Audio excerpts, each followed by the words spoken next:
Halo, perkenalkan nama saya Oliver Nurka Permatasari Halwa. Saya ingin menceritakan sebuah legenda yang berasal dari Sumatera Barat, berjudul Mangil Kuda. Jadi, pada suatu waktu, hiduplah sebuah keluarga yang terdiri dari ayah, ibu, dan seorang anak laki-laki bernama Mangil Kuda. Mereka tinggal di pesisir pantai dan karena ekonomi keluarga ini cukup memprihatinkan, maka sang ayah pun pergi ke negeri lain untuk menafkahi keluarganya.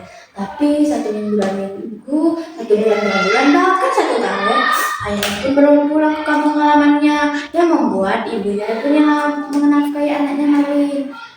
Malin anaknya cerdas, tapi ia juga nakal. Ia sering mengejar ayam di halamannya. Dan pada suatu hari, saat ia mengejar ayam, dia terjatuh dan menyebabkan bekas luka di tangan kanannya yang tidak bisa hilang. Nah, ketika Malin sudah dewasa, ia merasa kasihan kepada ibunya yang menjadi tulang punggung keluarga. Maka, ia pun berpikir untuk pergi ke negeri seberang. Lalu, ia pun bertemu dengan seorang anak muda. Dan dulunya anak muda itu miskin, tapi sekarang dia kaya raya.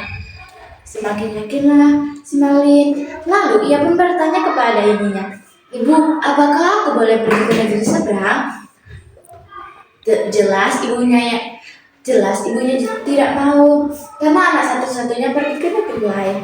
Tapi karena bersikeras, maka ibunya pun menyetujui hal itu yang menyiapkan bekal dan mengantar Malin sampai ke dermaga. Saat kapal itu menjauh, semakin lama juga ibunya melambat. Di tengah jalan, Malin berbincang-bincang dengan sebuah anak buah yang sudah berpengalaman. Saat berbincang-bincang, kapal mereka tiba-tiba diserang oleh bajak laut. Semua barang-barangnya dirampas, bahkan sebagian anak buah juga dibunuh. Hanya tersisalah Malin, karena ia bersembunyi di tempat yang tertutup oleh kayu. Malin pun terdampar di sebuah pulau yang tidak ia ketahui. Ia pun dengan sekuat tenaganya pergi ke pulau itu. Saat dia pergi ke pulau itu, banyak warga yang mendekatinya, dan ia pun menceritakan apa yang terjadi. Merasa kasihan, warga di sana pun membantunya. Lalu, bertahun-tahun kemudian, Malin pun menjadi orang yang kaya raya. Dia mempunyai banyak kapal yang mewah dan mempunyai 100 anak buah lebih. Ia pun mengangkat seorang gadis untuk menjadi istrinya. Malin yang ingin menikah terdengar di kuping ibunya. Berbahagialah ibunya selalu menunggu Malin di dermaga. Pada suatu saat, Malin dan istrinya pergi dengan kapal yang indah dan mewah.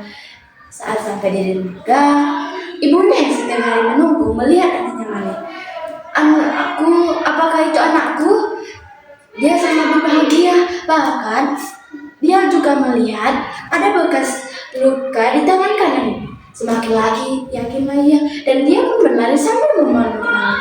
"Malin anakku, kenapa engkau tidak pernah memberi kabar? Ibu sangat rindu."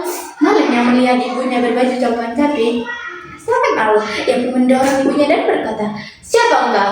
Kau bukan ibuku. Ibuku tidak berpakaian coklat capi sepertimu." Lalu istrinya pun berkata, "Malin, apakah itu ibumu?" Malin yang sangat malu berkata, "Dia bukan ibuku. Dia hanya pengemis yang ingin mengambil hartaku." Karena sangat marah, ibunya pun berlutut dan mengangkat tangan sambil berkata, "Ya Tuhan, jika benar dia anakku, kukutuk dia menjadi batu seketika." Langit yang awalnya cerah menjadi gelap, petir menyambar-nyambar dan Malin pun merasa kaku dan perlahan-lahan menjadi batu. Cerita selesai. Pesan moral yang bisa kita dapat adalah, ingat dan hargailah orang tua karena mereka yang sudah menjagamu. Terima kasih.